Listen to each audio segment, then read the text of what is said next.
নমস্কার বন্ধুরা, আশা করি তোমরা সকলেই ভালো আছো। তবে তোমরা যদি একজন কন্টেন্ট ক্রিয়েটার হও বা তোমরা যদি ভিডিও থেকে ইনকাম করতে চাও, তাহলে তোমাদেরকে অবশ্যই জানতে হবে ভিডিও এডিটিং সম্পর্কে। কিভাবে একটা ভিডিওকে এডিট করা হয়, কিভাবে ভিডিওর ব্যাকগ্রাউন্ড চেঞ্জ করতে হয়, ভিডিও সাউন্ড কোয়ালিটি কিভাবে ঠিক করতে হয় এবং কিভাবে কালার গ্রেডিং করতে হয়। তো আজকের এই ভিডিওতে আমি একদম সিম্পল প্রসেসে তোমাদেরকে দেখিয়ে দেবো যে কিভাবে একটা ভিডিওকে ঠিক করবে। তুমি যদি লো কোয়ালিটি ভিডিও রেকর্ডিং করো, তাহলে তুমি যদি সেই ভিডিওটাকে সঠিকভাবে এডিট করতে পারো, তাহলে সেই ভিডিওটাকেও দেখতে বেটার লাগবে। তো এই ভিডিওতে আমি বেশি কথা বাড়াবো না।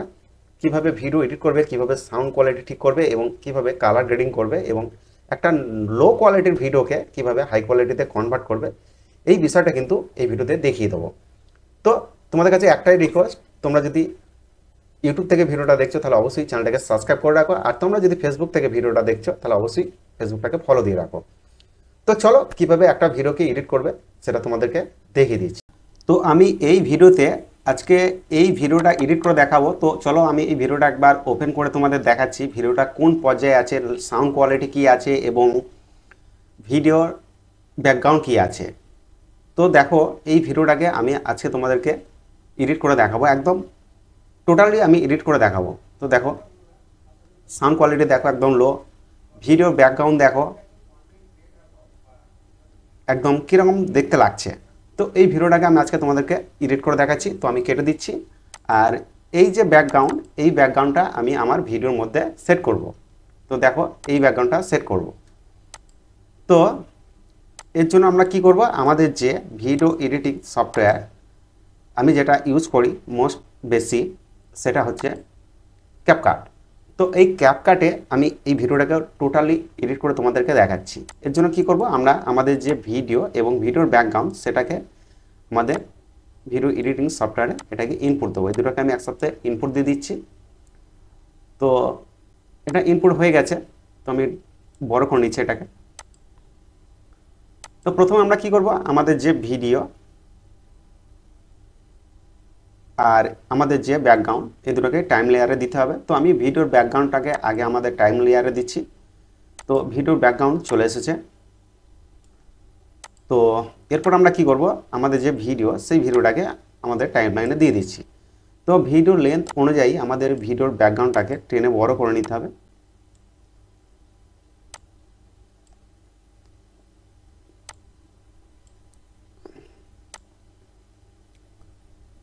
তো এতটা পর্যন্ত টেনে বড় করে নিলাম। তো এরপর আমি এটাকে জুম করে দিচ্ছি, সুবিধা হবে। তো দেখো আমাদের ভিডিও এবং ভিডিও যে ব্যাকগ্রাউন্ড সে দুটো এখানে চলে এসেছে। তো আমরা কি করব, আমরা প্রথমেই যাব ক্রোমাকিতে। ক্রোমাকিতে গিয়ে আমাদের যে ভিডিওর ব্যাকগ্রাউন্ড সেটাকে আগে চেঞ্জ করব। তো ক্রোমাকিতে ক্লিক করছি।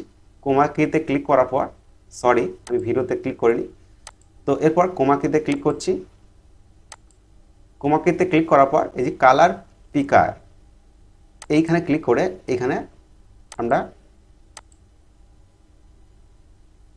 ক্লিক করে দেবো। ক্লিক করার পর দেখো ভিডিওটা ব্যাকগ্রাউন্ড মোটামুটি চেঞ্জ হলেও ভিডিওটার মধ্যে মেন ফোকাস যেটা সেটা কিন্তু নষ্ট হয়ে গেছে। তো আমরা কি করব, এই যে স্ট্রেংথনেস এটাকে কমিয়ে দেবো, এতটা রাখবো না, আরও কমিয়ে দেবো 4, 3, 1 রাখলে হবে না, 2 কতটা নিচে 3, 4 রাখতে হবে। তো এরপর দেখো মাথাগুলো একদম বোঝা যাচ্ছে না, মুছে দিয়েছে। তো আমরা এর জন্য কী করবো, সাইড শ্যাডোটা একটু বাড়িয়ে দেবো। তো দেখো সাইড শ্যাডোটা একটু বাড়িয়ে দিলাম। তো এরপর আমরা কি করব, দেখো আমার ভিডিওর যে লেন সেটা কিন্তু কম বেশি হয়ে আছে, এটাকে বাড়াইতে হবে। তো আমরা বেসিকে চলে এলাম, বেসিকে আসার পর আমরা এটাকে অফ করে দিচ্ছি। এরপর আমরা স্কেল এবং স্কেল হাইট এই দুটোকে বাড়িয়ে দেবো। তো স্কেল হাইটটা আমি একটু বাড়িয়ে দিই, একটু বাড়াতে হবে। তো এখান থেকে বাড়িয়ে দিলাম একটু। এরপর স্কেলটাও একটু বাড়িয়ে দেবো, তাহলে ভিডিওটা দেখতে ভালো লাগবে। স্কেলটা বাড়ালে কি হচ্ছে, এটা এদিক ওদিকে বাড়ছে, এত দেবো না, একটু কমিয়ে দিই। তো এটাকে মিডিলে রাখছি। তো এই পর্যন্ত আমার রাখা হয়ে গেল। তো প্রথমে তোমরা শিখে নিলে যে ভিডিওর ব্যাকগ্রাউন্ড কীভাবে চেঞ্জ করতে হয়। আমি খুব সিম্পলি কিন্তু দেখাবো বিষয়টা। তো এরপর আমরা কি ঠিক করব, এর যে সাউন্ড, এই সাউন্ডটাকে ঠিক করব। সাউন্ড কিন্তু একদম লো কোয়ালিটিতে আছে। তো সাউন্ড ঠিক করার জন্য আমরা কি করব, এই যে এখানে দেখো, এখানে যে অডিও সেকশন দেখতে পাচ্ছ, এই অডিওতে ক্লিক করব। তো অডিওতে ক্লিক করার সাথে সাথে একটু নিচের দিকে স্ক্রল করবে, দেখবে এখানে লাউডনেস নর্মালাইজেশন আছে, এটাতে ক্লিক করবে। তারপর নয়েজ রিডাকশান এই অপশানে ক্লিক করবে। তো নয়েজ রিডাকশান এই কাজটাই করবে যে তোমার ভিডিওর মধ্যে যত মানে তোমার সাউন্ডের মধ্যে যতগুলো নয়েজ রয়েছে সেগুলো মুছে যাবে। আমি যখন এখন ভিডিওটা যে রেকর্ডিং করলাম, তো এখানে প্রচুর সনসনি আওয়াজ আছে আর লো কোয়ালিটি সাউন্ড আছে। তো সাউন্ডটা তোমাদেরকে আগে নর্মালভাবে শুনি দেখাই, তারপর তোমাদেরকে সাউন্ডটা ঠিক করে দেখাচ্ছি। তো আমি দুটোকে অফ করে দিলাম। তো দেখো সাউন্ডটা দেখো, তো দেখছো একদম লো কোয়ালিটির সাউন্ড। তো এই দুটোকে আমি ক্লিক করে দিচ্ছি। ক্লিক করে দেওয়ার পর এখান থেকে আমার একটু সাউন্ড বাড়িয়ে দিতে হবে, ভলিউমটা একটু বাড়িয়ে দেবো। আমি মোটামুটি 7-8 করে দেবো, 8 পর্যন্ত থাক। তো দেখো এবার সাউন্ডটা দেখো কিভাবে একটা ভিডিওকে এডিট করা হয়। তো দেখছো সাউন্ডটাও তোমরা ঠিক করা শিখে গেলে। এইবার মেন বিষয় হচ্ছে এটাকে কালার গ্রেডিং করতে হবে। কালার গ্রেডিং না করতে পারলে ভিডিও কিন্তু দেখতে তোমাদের ভালো লাগবে না। তো কালার গ্রেডিংটা কীভাবে করবে দেখে নাও। তো এর জন্য আমরা কি করব, এখানে যে অ্যাডজাস্টমেন্ট রয়েছে এই অ্যাডজাস্টমেন্টে চলে এলাম। এখানে বিভিন্নভাবে কিন্তু কালার চেঞ্জ করা যায়, তবু আমি তোমাদেরকে দেখাবো সিম্পল প্রসেসে। তোমরা যখন সিম্পলভাবে ভিডিও এডিট করতে শিখে যাবে, তখন তোমরা অটোমেটিক দেখবে আরও অপশান পেয়ে যাবে, আর সেই অপশানগুলোতে কাজ করতে ভালো লাগছে। তো তোমাদেরকে আগে বেসিকটা জানতে হবে। তো আমি কিন্তু বেসিকটাই দেখাচ্ছি। তো এইখানে প্রথমেই দেখো টেম্পো রয়েছে, এই টেম্পোটা আমি একটু কমিয়ে দেবো। আমার ভিডিও অনুযায়ী কিন্তু টেম্পো খুব একটু লাগে না, আমি একটু মাইনাসে যাব। তো এখান থেকে কমিয়ে দিচ্ছি, -2-3 কমিয়ে দিলাম। অত কমাবো না, 2-3 কমিয়ে দিচ্ছি। হুইয়ে একটু বাড়িয়ে দিলাম, তাহলে এখানে লাল ভাবটা চলে আসবে। স্যাচুরেশন আমি সবসময় কমই রাখি, তো স্যাচুরেশন আমি 3 কমিয়ে দিলাম। এরপর দেখো নিচের দিকে চলে আসলো ব্রাইটনেস, ব্রাইটনেস একটু দেবো, একটু দিলাম। এবার কন্ট্রাস্টটা একটু বেশি দেবো। দেখো কন্ট্রাস্টটা দিলে ভিডিওটা দেখতে মোটামুটি ভালো লাগছে। এরপর দেখো এখানে হাইলাইট রয়েছে, এটা তোমাকে কমা বাড়া করে দেখতে হবে কোনটাতে ভালো লাগছে। হাইলাইট আমি একটু দেবো, সাইড শ্যাডো একটু দেবো, বেশি না, এগুলো বেশি দেওয়া চলবে না, তাহলে ভিডিওর বারোটা বেজে যাবে। তো লুমিনেশন সামান্য দিলাম। তো এরপর দেখো সাবনেস, সাবনেস তুমি কতটা দেবে, একটু দেবো, আমি একটুই লাগে, বেশি লাগে না।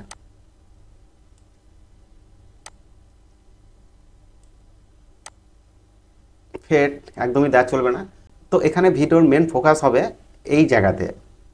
তো এটা একটু বাড়িয়ে দিলে দেখো না, এই ভিডিওর ব্যাকগ্রাউন্ডটা কাজ করছে না ঠিকমতো, এটা নেগেটিভে কাজ করছে। তো দেখো নেগেটিভ করে দিচ্ছি, তাহলে আমি দেখো মেন ফোকাস কাজ করছে এখানে। তো আমি থাক, এটা দেবো না। তো তোমাদের যদি লাগে প্রয়োজন হয় তাহলে তোমরা অবশ্যই দেবে। তো এবার কথা হচ্ছে ভিডিওটাকে এডিট করতে হবে। তো ভিডিওটা কীভাবে এডিট করবে, আমি ভিডিওটা আগে এডিট করে এই কাজটা করতে পারতাম। তো ভিডিওটাকে এডিট করার জন্য তোমরা কী করো, প্রথমেই দেখো আমি এখান থেকে এই জায়গাটা কী ব্যবহার করেছি। দেখো দেখো তো এইখান থেকে আমার স্টার্ট হয়েছে। তো এই জায়গাটাকে আমাকে আগে কেটে ফেলতে হবে। আরও কিছু অংশ আছে যেগুলো থেকে তোমাদেরকে কেটে ফেলতে হবে, আমাকেও কাটতে হবে। তো দেখো এতটা আমি কেটে ফেললাম। এরপর প্রথমে চলে গেলাম। তো দেখো ভিডিও স্টার্ট হয়েছে, এখান থেকে ভিডিওটা স্টার্ট হয়েছে। আর কিছু কিছু অংশ বাদ দিতে হবে আমাকে। তোমরা সকলেই ভালো আছো, তবে তোমরা যদি একজন কন্টেন্ট ক্রিয়েটর হও বা তোমরা যদি ভিডিও থেকে ইনকাম করতে চাও, তাহলে তোমাদেরকে অবশ্যই জানতে হবে ভিডিও এডিটিং সম্পর্কে। কিভাবে একটা ভিডিও আমি দেখাচ্ছি এই কারণে, আর ভিডিওটা আমি ছোটভাবে রেকর্ডিং করেছি তোমাদেরকে শেখাবো বলি। এডিট করা হয়, কিভাবে ভিডিওর ব্যাকগ্রাউন্ড চেঞ্জ করতে হয়, ভিডিওর সাউন্ড কোয়ালিটি কিভাবে ঠিক করতে হয়, এবং কিভাবে কালার গ্রেডিং করতে হয়। তো আজকে আমি এই ভিডিওতে একদম সিম্পল প্রসেসে তোমাদের দেখিয়ে দেবো যে একদম। আজকে এই ভিডিওতে তো দেখো এইখানে আমি ডবল কথাটা ব্যবহার করেছি, দেখলে দেখো এই জায়গাটা দেখো। তো আজকে আমি এই ভিডিওতে একদম সিম্পল প্রসেসে তোমাদের দেখিয়ে দেবো যে একদম। তো আজকে এই ভিডিওতে এখানে আমি আবার কথাটা স্টার্ট করেছিলাম। তো এইখান থেকে এই জায়গাটাকে আমাকে বাদ দিতে হবে। তো এখানে আমি কন্ট্রোল বি মেরে এটাকে স্প্লিট করে নিলাম। স্প্লিট করার পর আমি আবার এখান থেকে চলে আসবো, আমি এইখান থেকে এই জায়গাটাকে বাদ দেবো, মানে এই পার্টটাকে বাদ দিতে হবে। তো কন্ট্রোল বি বলে এটাকে স্প্লিট করে দিলাম। তো এবার এটাকে ডিলিট করে দিচ্ছি। ডিলিট করা হয়ে গেছে। ডিলিট করা হয়ে গেলে এটাকে একদম লেয়ারে দিয়ে দেবো, সমান হয়ে যাবে, তো বুঝতেই পারবে না। তো দেখো, তো আজকে তো এটা জয়েন হয়নি ঠিক মতো, এটাকে জয়েন করতে হবে। তো এটা থাকলে অসুবিধা নেই, এভাবে জয়েন হবে। তো আজকের এই ভিডিওতে আমি একদম সিম্পল প্রসেসে তোমাদেরকে দেখিয়ে দেবো যে কিভাবে একটা ভিডিওকে ঠিক করবে। তুমি যদি লো কোয়ালিটির ভিডিও রেকর্ডিং করো, তাহলে তুমি যদি সেই ভিডিওটাকে সঠিকভাবে এডিট করতে পারো, তাহলে সেই ভিডিওটাকে দেখতে বেটার লাগবে। তো এই ভিডিওতে আমি বেশি কথা বলবো। তো এই যে আমার কথাটা আগে পরে হচ্ছে, এটা কেন হচ্ছে জানো? আমার কম্পিউটারে কনফিগারেশন খুব একটু স্ট্যান্ডার্ড নয়, তার জন্য ঠিকমতো প্রসেসিং হচ্ছে না। তো এটা মোটামুটি হয়ে যাবে। তো এটাকে আমার অভিজ্ঞতা বা আমার এডিট করতে করতে এই অভিজ্ঞতাটা হয়ে গেছে যে এটা আমি যখন এক্সপোর্ট করে দেবো তখন এটা ঠিক হয়ে যাবে। কিভাবে ভিডিও এডিট করবে, কিভাবে সাউন্ড করে কি করবে, এবং কিভাবে কালার গ্রেডিং করবে, এবং একটা লো কোয়ালিটির ভিডিওকে কিভাবে হাই কোয়ালিটিতে কনভার্ট করবে, এই বিষয়টা কিন্তু এই ভিডিওতে দেখিয়ে দেবো। তো তোমাদের কাছে একটাই রিকোয়েস্ট, তোমরা যদি ইউটিউব থেকে ভিডিওটা দেখছো তাহলে অবশ্যই চ্যানেলটাকে সাবস্ক্রাইব করে রাখো, আর তোমরা যদি ফেসবুক থেকে ভিডিওটা দেখছো তাহলে অবশ্যই ফেসবুকটাকে ফলো দিয়ে রাখো। তো চলো কিভাবে একটা ভিডিওকে এডিট করবে সেটা তোমাদেরকে দেখিয়ে দিচ্ছি। তো এই পর্যন্ত আমার শেষ হয়ে গেছে। তো আমি এই জায়গাটাকে অংশটাকে বাদ দিয়ে দিলাম, আর এই যেখান থেকে এটাকেও স্প্লিট করে দেবো এবং এটাকে ডিলিট করে দেবো, এবং এটাকেও ডিলিট করে দিতে হবে, এটাকে টেনে ছোট করে দিচ্ছি, বাস এইটুকুই কাজ। তো এইখানে ব্যাকগ্রাউন্ডটা একটু বেশি আছে বলে এটা লাগছে কালো হয়ে যাচ্ছে, তো এটাকে সমান করে দিতে হবে, বাস হয়ে গেছে। তো আমি বলেছিলাম যে এই যে ভিডিওটাকে হাই কোয়ালিটিতে কনভার্ট কিভাবে করবে। তো হাই কোয়ালিটিতে কনভার্ট করার জন্য আমি এই যে ভিডিওটাকে এক্সপোর্ট করব, এই ভিডিওটাকে কোন ফরম্যাটে এক্সপোর্ট করব, দেখো আমি এই ফরম্যাটে ভিডিওটাকে আমি এক্সপোর্ট করব। তো দেখো এখানে বিভিন্ন ফরম্যাট রয়েছে, 480 পিস রয়েছে, 720 পিস রয়েছে, 720 পিস রয়েছে, 1080 পিস রয়েছে, 2K রয়েছে, 4K রয়েছে। তো অবশ্যই আমি এই ভিডিওটাকে 4K তে এক্সপোর্ট করব, তাহলে ভিডিওর যে কোয়ালিটি সেটা কিন্তু একদম বেটার টু বেটার হবে। তো এবার আমরা কি করব, ভিডিওটাকে এক্সপোর্ট করব। তো এই ভিডিওটা আস্তে আস্তে এক্সপোর্ট হয়ে গেলে এই ভিডিওটা একদম হাই কোয়ালিটির সাউন্ডও হয়ে যাবে এবং হাই কোয়ালিটি মানে আউটপুটটাও পেয়ে যাবে। তো বন্ধুরা এইভাবে তোমরা ভিডিওকে এডিট করতে পারো। ভিডিওটা যদি ভালো লাগে তাহলে অবশ্যই ভিডিওতে লাইক করবে, চ্যানেলটাকে সাবস্ক্রাইব করতে ভুলবেন না। সঙ্গে আমি ছিলাম রবীন ধীমান।